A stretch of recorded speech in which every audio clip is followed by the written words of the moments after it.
Count में खवातीन और हज़रात, आप देख रहे हैं बोल night with mister Faisal Qureshi.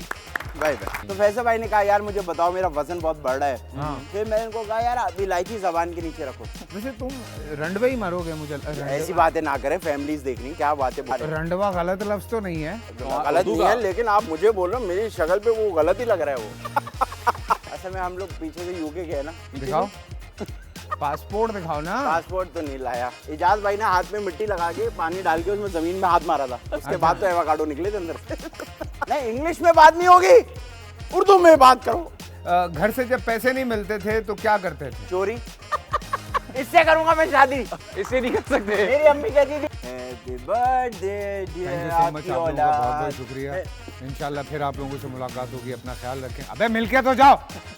खुदा हाफिज़। देखिए बोल नाइट्स विद फैसल कुरैशी ईद के तीसरे रोज रात 11:03 पर सिर्फ बोल न्यूज पर।